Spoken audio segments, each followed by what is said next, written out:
First of all, Luke, you've got some non-runners for us. Yeah, we've only got 7 non-runners today. 3 of them come at York. The first one in the 225, we've got King's Warrior that's come out.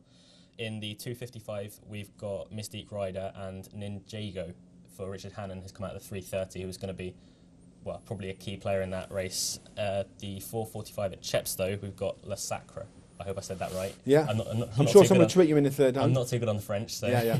that one's come out. And the 515 at Chepstow, Jolly Rogers come out. Then on to Wolverhampton tonight. We've got in the 720 Buy and Sell, and the 820 Oriental Relation has also come out. Okay, Tom. Let's go through the goings. Is it raining at Chepstow? That's what you know. Is there a rumour? I've read that it's absolutely pouring it down. Right.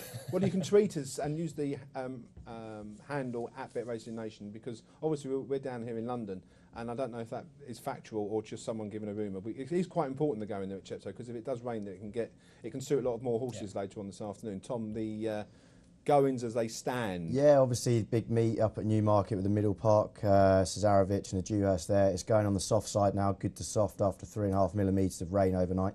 At York, good to soft in places. Hexham, the goings also good to soft in places. With the rain coming at Chepstow, could be a bit interchangeable, but at the moment, good to soft in places. Wolverhampton standard, and Fairyhouse good to firm in places. But the big question is Wolverhampton standard? Because they are having a bit of problems down there up there at Wolverhampton.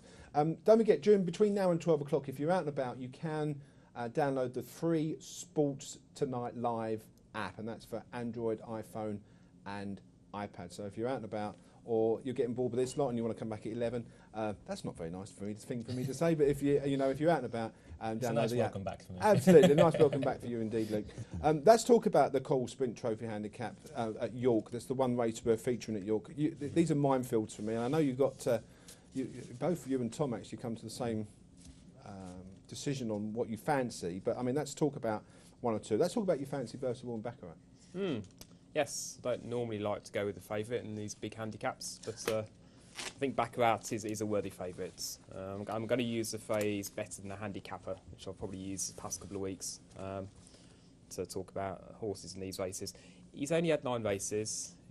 Cost 180,000. Yeah, so he was 5th in the Air Gold Cup, and he's just he's got a lot of potential still. So. Yeah. And Billy, when he was 5th in that Air Gold Cup, he was quite poorly drawn. He was, as we know on that day, and he really did plug on for that 5th place. Yeah, he needed to be high that day. I think he ran a cracker really to finish 5th in that. He's a 4-year-old, he's potentially still improving as well. And I'm with Billy on this for once. We're with each other here on Baccarat, Pete. Yeah, the only slightly worry is he wouldn't want any rain. I don't think he would really want any juice in the ground. So he wouldn't want any rain. Would you say that was part of his downfall at Ayr? Possibly. Yeah. It's just a slight concern. I mean, there's a horse there that I like, Hallelujah, who got up on the line, I think, a couple of Sundays ago at York, and that's quietly fancied. It did hit a flat spot in running, and then sort of came back at them at the end. I think it beat, I'm sure it did, beat Mintz in that race. I mean, what's your views on that, Billy?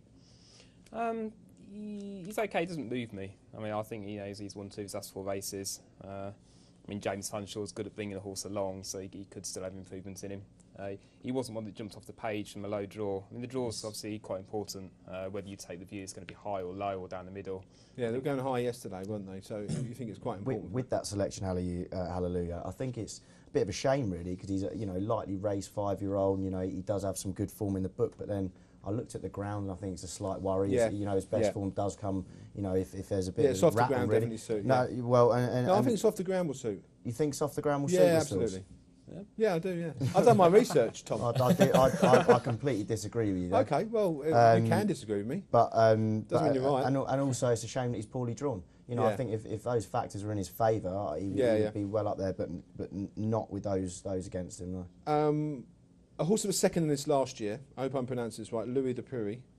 Pious, thank you. I know I'd get one wrong this morning. Close. That had a good draw in that air race, and it finished behind our selection that day, Island Kalori. Yes. Yours and my selection. I mean, what do you think about that one's chances? I think that was a good point. He had the benefit of a good draw. He ran a good race. I think he's a little bit high in the handicap now. He's going to have to, his draw's going to have to work for him again today, really, if he's going to have enough to win this kind of race. What's your view, Luke? Well, Danny Tudhope rides Louis the Pious, and I actually fancy the other Dave O'Mara horse. Doc Hay, who's stepping back up to 6 furlongs today. But like Billy said, I think Louis the Pious is just too highly handicapped now. But the jockey would have a choice on which one he rode. He would, but one thing I would say is that Doc Hay the last twice has been ridden by David Nolan, and David Nolan won on him 2 runs ago, and then since has come 6th at Ascot behind Steps, I think it was.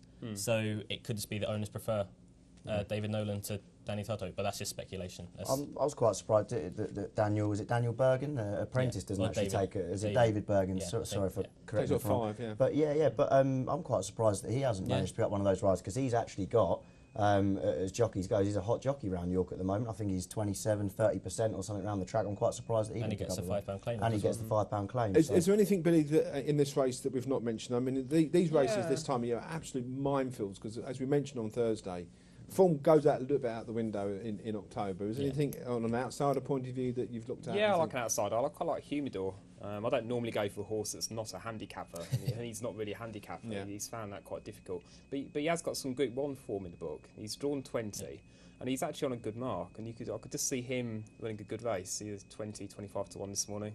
Is there anything? I quite like Jimmy Styles. Yeah, I was going he's back in handicapping. You know, he previously is an Air Gold Cup winner, and you know he's won group races since. Steps back down to handicapping. Ground might be a slight worry, but I think he's a class enough horse in this race. It was a very classy horse. Yeah, I think one thing to note about Jimmy Styles as well, because he's missed most of the season, hasn't he? Yeah. And so he's going to be possibly a fresh horse coming in against horses that have maybe had enough of the season. Yeah. So at this 21 field, quick mention for Borderless Scott. I think won this in 2005. Yeah, 8 years ago. Yeah. That's quite impressive that he's still going, and it's great to see him. And still quite highly handicapped. And this could be a swan song as well. Yeah, I've heard rumours, so it'd be great to see him go out with a bang. Fantastic. Billy, give us your selection. Baccarat. Okay, and you think a little save on Humidor? Yeah, I'll have a little bit on Humidor, a little bit on Kubala as well. Why Kubala?